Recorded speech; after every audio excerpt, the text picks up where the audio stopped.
Il n'est pas facile de rester sourd aux sirènes du monde qui nous incitent à utiliser des moyens humains pour parvenir à nos fins. Participer à la mission du Christ suppose de lui rester fidèle, y compris dans la manière de mettre en œuvre les actions missionnaires. Les apôtres, après avoir reçu l'enseignement du Christ sur sa passion, sa mort et sa résurrection, demeurent dans l'incompréhension face à la manière dont se déroulera le plan du salut. Toutefois, ils comprennent qu'il faut envisager la suite de la mission de Jésus et commencent à s'organiser. Qui est le plus grand parmi eux et donc le plus capable de prendre sa succession?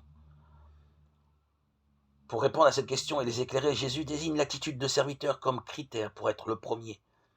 Il les invite à savoir accueillir les plus petits auxquels ils s'identifient. Le Christ désigne un enfant comme figure du plus petit.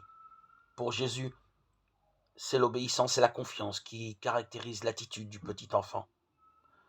Ainsi, Jésus souligne qu'il vit lui-même de sa foi en son Père et que ses disciples doivent l'imiter. L'enseignement de Jésus sur sa passion avait laissé les apôtres dans la crainte de l'interroger. La crainte est l'inverse de la foi.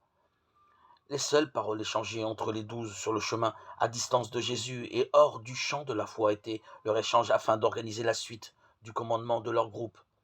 En désignant un enfant comme figure de la foi, Jésus achève pour eux et pour nous son enseignement.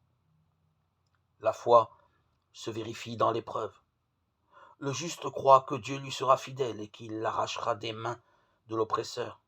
Jésus en donnera le témoignage dans son affrontement avec ceux qui veulent le faire mourir.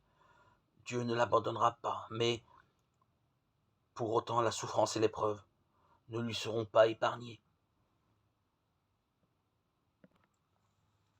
Saint Jacques manifeste aussi sa confiance dans les dons de Dieu et particulièrement dans la sagesse qui vient d'en haut et qui produit la paix, la miséricorde et la justice.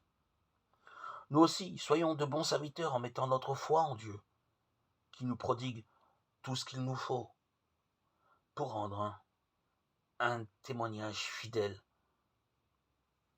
dans le monde.